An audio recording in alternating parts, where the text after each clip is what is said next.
Le 10 octobre 2025, le Burkina Faso coupe l'eau au Sahel. Le choc vient d'un paradoxe.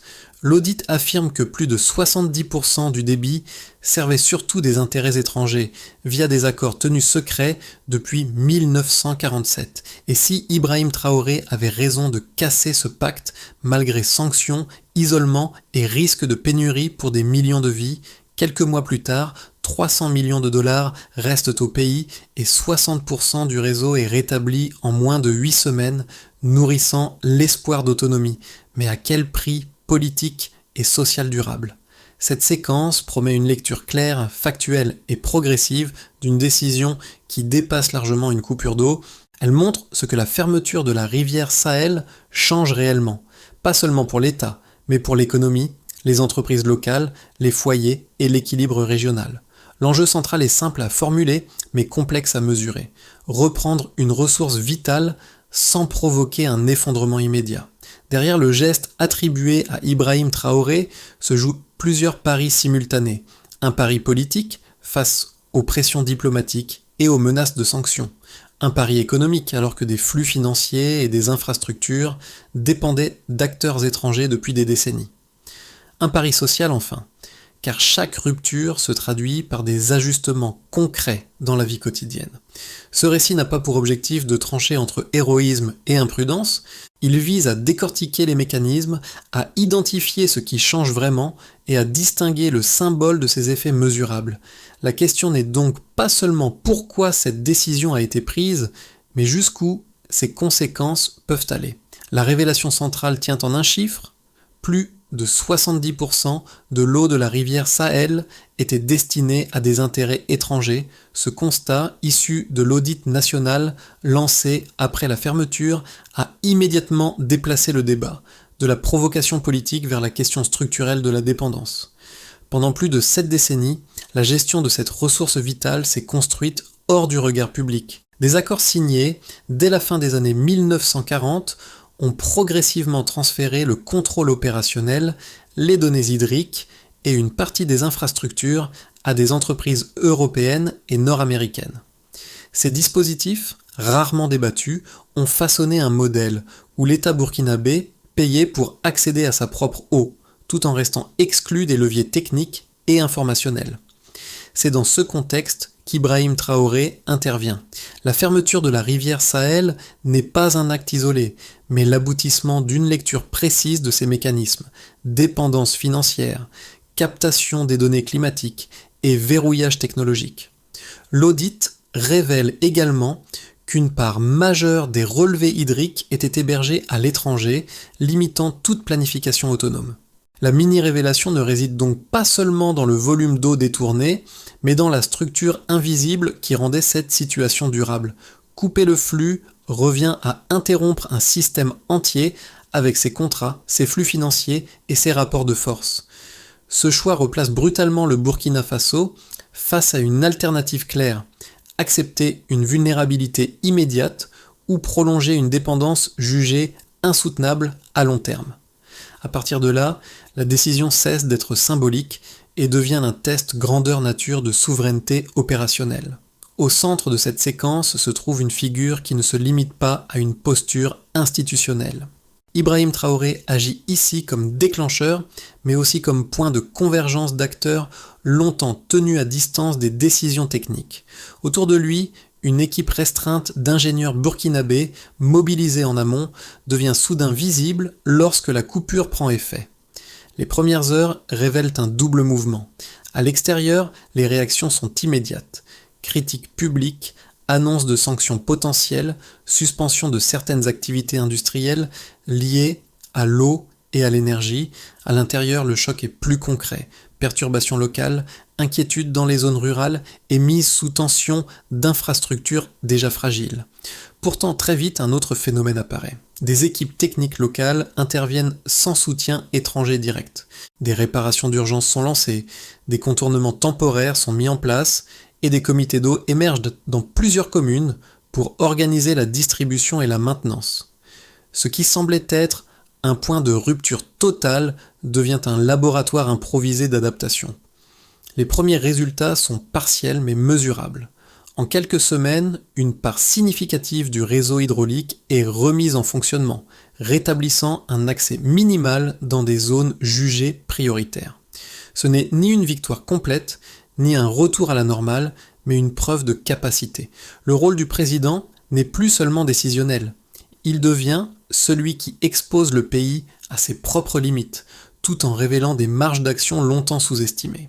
La question centrale se déplace alors. Ce qui tient aujourd'hui peut-il tenir demain à plus grande échelle ? Avant la fermeture, le système fonctionnait selon une logique silencieuse. L'eau circulait, les paiements sortaient du pays, les données restaient à l'étranger, et l'équilibre paraissait stable tant que personne n'en questionnait les termes. Après l'annonce d'Ibrahim Traoré, ce schéma se brise en quelques heures, et chaque maillon réagit en cascade. Le déclenchement est administratif et politique. La décision est formalisée, les vannes sont fermées, et les contrats implicites deviennent soudain visibles parce qu'ils cessent de produire leurs effets habituels. Les entreprises étrangères suspendent leurs opérations, certaines évacuent leurs équipes, d'autres gèlent les investissements prévus. Sur le plan diplomatique, les premières déclarations évoquent l'irresponsabilité, le risque humanitaire et la rupture de confiance. La montée de tension se joue alors sur plusieurs fronts simultanés. Sur le terrain, des pénuries apparaissent dans certaines zones, révélant l'extrême fragilité des réseaux secondaires. Les marchés locaux enregistrent des hausses de prix sur des produits de première nécessité, conséquence indirecte des perturbations logistiques et énergétiques. Dans les administrations, l'urgence domine. Identifier les infrastructures encore opérationnelles, hiérarchiser les usages, éviter l'effondrement total. Dans ce contexte, le pouvoir politique change de registre. Ibrahim Traoré ne communique plus seulement sur la souveraineté, mais sur la gestion du risque.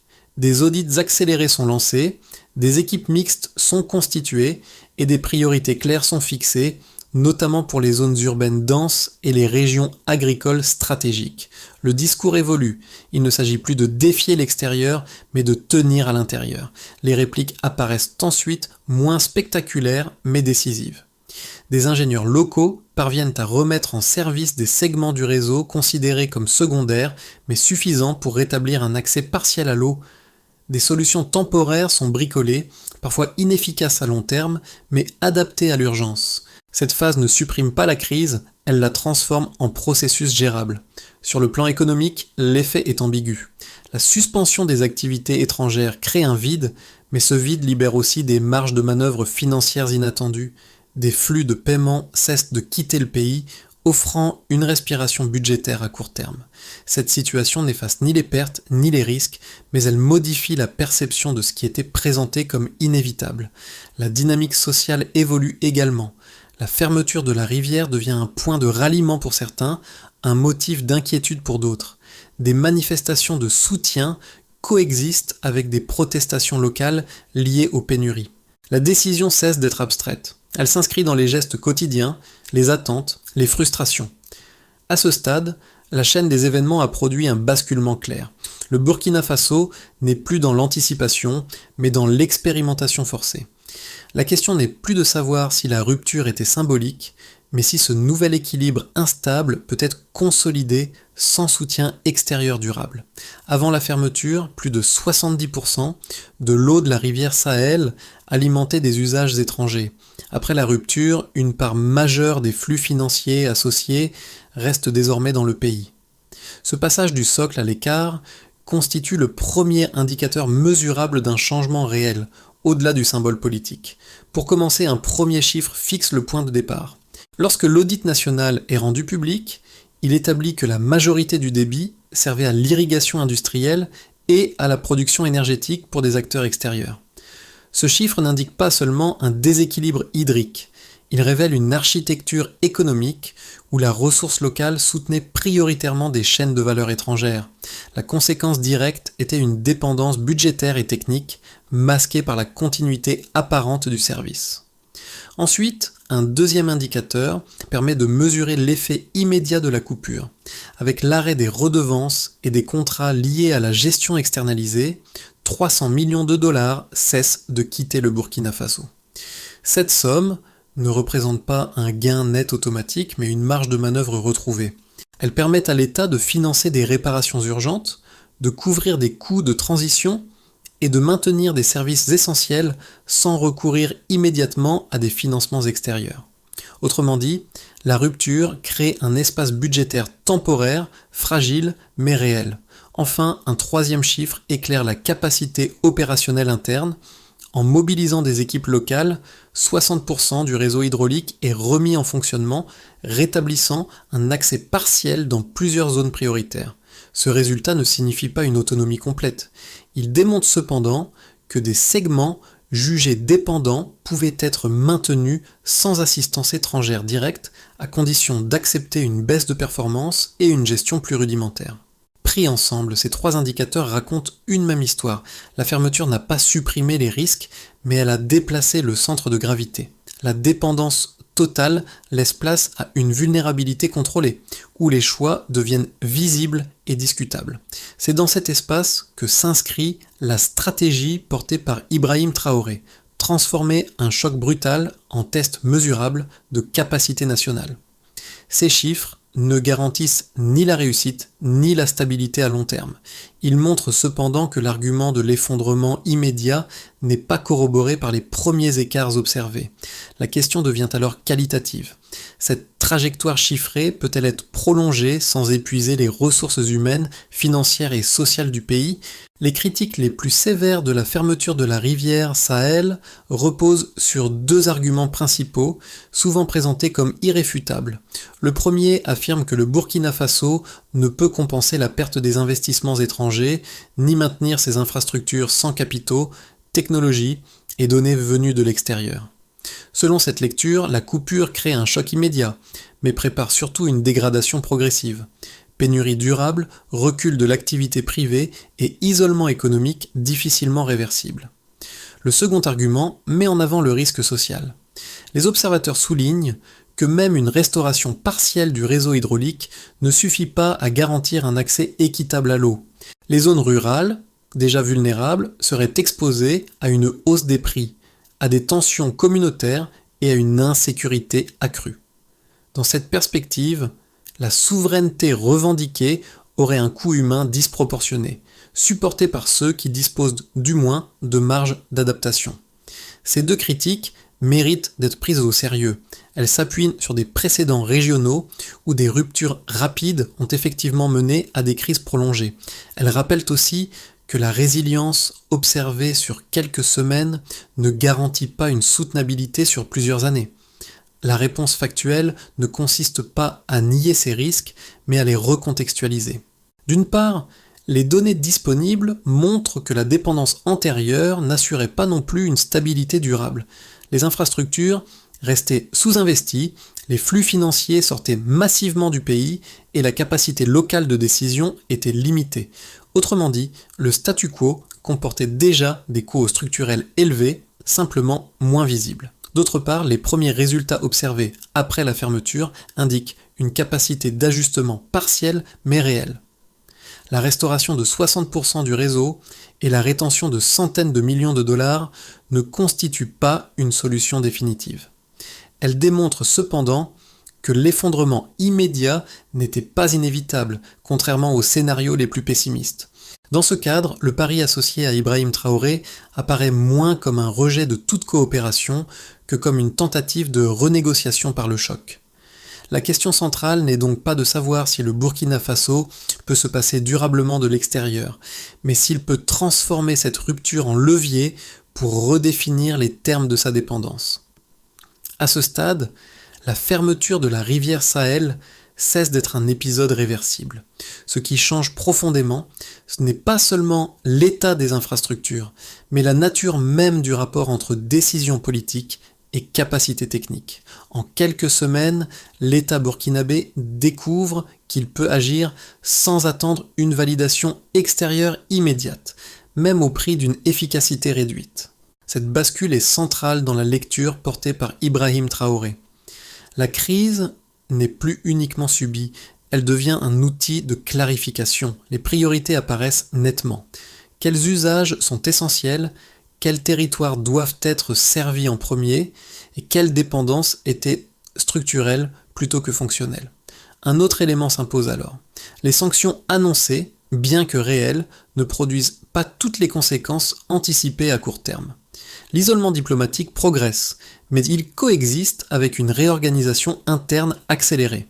Cette simultanéité crée un espace inédit, étroit, mais exploitable, où le pays agit avant que les effets externes ne se stabilisent.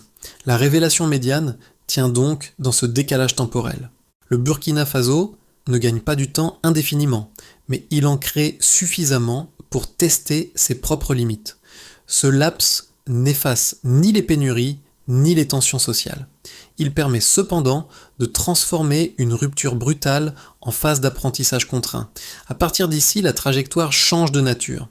Il ne s'agit plus de savoir si la décision était légitime, mais quelles conséquences concrètes elle produit pour l'État, les acteurs économiques et les populations. C'est ce déplacement du débat, du principe vers l'impact réel, qui structure la suite. Les effets de la fermeture de la rivière Sahel ne se répartissent pas de manière uniforme. Ils se fragmentent selon les acteurs, les territoires et les capacités d'adaptation, révélant des lignes de tension que le fonctionnement antérieur masquait. À ce stade, la décision associée à Ibrahim Traoré ne se mesure plus en intention, mais en conséquences tangibles. Pour l'État, le premier impact est budgétaire et stratégique. La rétention d'environ 300 millions de dollars auparavant versés à l'étranger modifie temporairement les équilibres financiers. Ces ressources ne compensent pas toutes les pertes, mais elles permettent d'éviter une asphyxie immédiate. Surtout, elles redonnent à l'administration une capacité de priorisation. Entretien des réseaux essentiels, soutien ciblé aux zones critiques et financement d'audits complémentaires. L'État passe d'un rôle de payeur dépendant à celui d'arbitre sous contrainte. Du côté des entreprises, la fracture est nette. Les acteurs étrangers suspendent ou abandonnent leurs opérations, laissant derrière eux des infrastructures incomplètes et des contrats gelés. À court terme, cela provoque un ralentissement économique et des pertes d'emplois. Mais ce retrait ouvre aussi un espace pour des initiatives locales. Des structures burkinabées, souvent modestes, commencent à proposer des solutions adaptées, moins performantes technologiquement, mais plus flexibles et moins coûteuses. L'environnement devient plus instable, mais aussi plus perméable à l'expérimentation. Pour la population, l'impact est le plus visible et le plus sensible. Dans certaines régions, les pénuries d'eau persistent et les ajustements quotidiens sont pénibles. Les prix de produits essentiels augmentent, accentuant les inégalités entre zones urbaines et rurales. Parallèlement, des dynamiques collectives émergent. Des comités d'eau locaux s'organisent, des réparations communautaires sont menées et un sentiment de responsabilité partagée s'installe là où la dépendance était auparavant externalisée. Le coût social est réel, mais il s'accompagne d'un regain d'implication civique. À l'échelle régionale, enfin, la décision produit un effet de résonance. Le Mali et le Niger observent attentivement l'évolution de la situation. Des débats internes s'ouvrent sur la révision d'accords hydriques hérités de l'époque coloniale. Sans provoquer d'alignement immédiat, l'initiative burkinabé introduit un précédent. Elle démontre qu'une rupture est possible, même si elle reste risquée et partielle. Ces conséquences croisées dessinent un paysage contrasté. Aucun groupe ne sort indemne de la transition, mais aucun n'est totalement paralysé. La fermeture agit comme un révélateur. Elle expose les fragilités, mais aussi les marges d'action longtemps sous-estimées. C'est dans cet entre-deux, instable mais dynamique, que se joue désormais la suite du pari engagé par Ibrahim Traoré. À partir des données observées, 3 trajectoires plausibles se dessinent pour les mois à venir. Elles ne prédisent pas l'avenir, mais décrivent des équilibres possibles selon la manière dont les contraintes internes et externes s'articuleront autour de la décision portée par Ibrahim Traoré. D'abord, un scénario de base repose sur une stabilisation sous tension. Dans cette configuration, le Burkina Faso parvient à maintenir un fonctionnement minimal de ses infrastructures hydrauliques sans résoudre entièrement les pénuries. Les économies réalisées grâce à la rétention des flux financiers permettent de limiter les ruptures dans les plus graves, mais sans créer une dynamique de croissance forte. Les sanctions internationales restent présentes, freinant l'investissement, tandis que les initiatives locales compensent partiellement les manques. L'équilibre est fragile, mais tenable à court terme, au prix d'une vigilance constante et d'arbitrage difficile. Puis, un scénario plus optimiste suppose une accélération de l'adaptation interne. Les capacités techniques locales continuent de se renforcer, la maintenance du réseau devient plus efficace et de nouveaux partenariats régionaux émergent. Dans ce cas, la rupture initiale sert de catalyseur à une réorganisation plus profonde du modèle hydrique et énergétique. La confiance interne s'améliore, l'innovation locale gagne en crédibilité et la dépendance extérieure diminue progressivement. Ce scénario ne signifie pas une autosuffisance totale, mais une position de négociation plus équilibrée avec l'extérieur. Et, dans une version plus dégradée, le pays ferait face à un durcissement cumulatif des contraintes.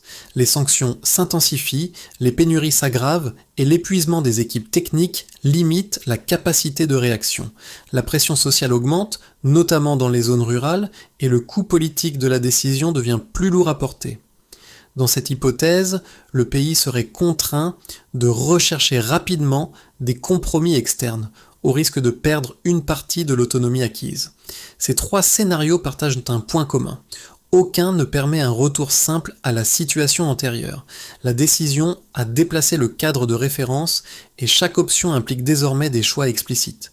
La recommandation centrale n'est donc pas de parier sur un seul futur, mais de préparer des marges d'ajustement, afin que la souveraineté revendiquée puisse évoluer sans se transformer en impasse. Au-delà des débats géopolitiques et des chiffres macroéconomiques, la fermeture de la rivière Sahel pose une question plus proche, souvent négligée. Qu'est-ce que ce type de décision révèle sur la relation entre citoyens, ressources et pouvoir ? Même pour un observateur extérieur, l'épisode burkinabé agit comme un miroir des dépendances invisibles qui structurent de nombreux États. D'abord, il rappelle que certaines infrastructures paraissent stables uniquement parce que leurs coûts sont déplacés ailleurs. L'eau, l'énergie ou les données semblent accessibles tant que les chaînes de décision restent opaques. Lorsque ces chaînes sont rompues, les effets deviennent soudain visibles, concrets, parfois inconfortables. Cette prise de conscience ne concerne pas uniquement le Burkina Faso, elle touche toute société dépendante de systèmes qu'elle ne contrôle pas pleinement. Ensuite, la situation montre que la souveraineté n'est pas un état binaire, elle ne se résume ni à l'indépendance totale, ni à la dépendance absolue. Elle se joue dans des zones intermédiaires, faites de compromis, de capacités locales limitées et de choix assumés. Ce que révèle la crise, c'est la valeur stratégique de compétences souvent sous-estimées. Maintenance, adaptation, organisation collective. Pour le spectateur, l'enjeu devient alors des plus personnels. Comment réagirait une société confrontée à une rupture similaire ? Quels services seraient ainsi considérés comme prioritaires et lesquels comme négociables ? On désigne. La gestion de la pénurie, même temporaire, met en lumière les hiérarchies réelles, loin des discours officiels. Enfin, cet épisode interroge la notion de coût acceptable. Le confort immédiat vaut-il une dépendance durable ? Ou l'acceptation d'une transition difficile peut-elle ouvrir un espace de choix plus large à long terme ?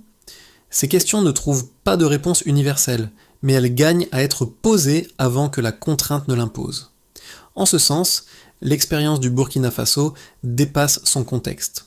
Elle invite chacun à réfléchir à la part de vulnérabilité qu'il accepte et à celle qu'il est prêt à transformer en capacité. À ce stade, la question n'est plus de commenter la rupture, mais d'identifier comment la rendre tenable.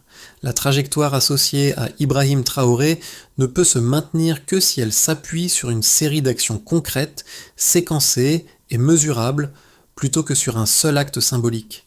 D'abord, la première étape concerne la consolidation technique immédiate.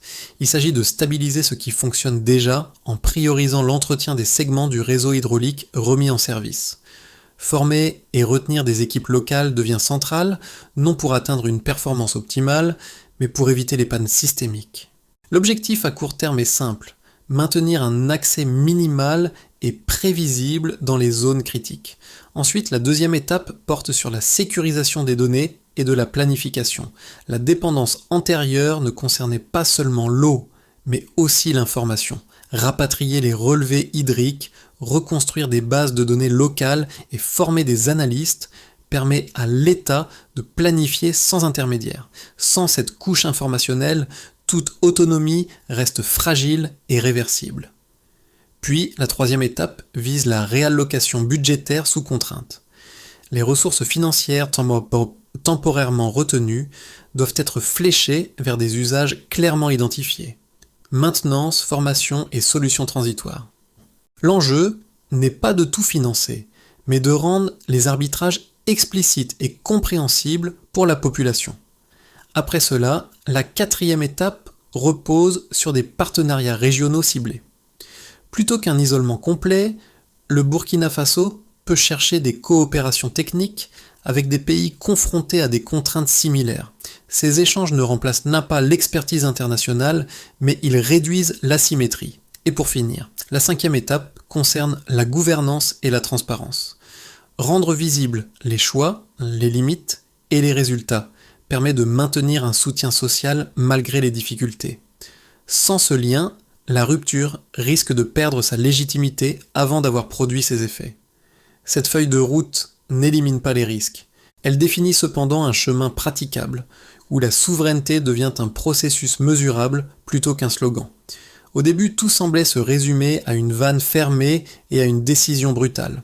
Mais en revenant au point de départ, le geste prend une autre épaisseur. Ce qui a été révélé n'est pas seulement une dépendance technique, mais une capacité latente, longtemps ignorée, à agir sous contrainte. Le motif initial réapparaît ici, des ingénieurs locaux, mobilisés dans l'urgence, travaillant avec des moyens limités, mais une marge d'initiative retrouvée. Ce sont eux plus que les discours qui donnent corps à la rupture. Ils incarnent la traduction concrète d'un choix politique en action quotidienne, imparfaite, mais réelle. Dans cette trajectoire, Ibrahim Traoré n'apparaît ni comme un stratège infaillible, ni comme un provocateur isolé.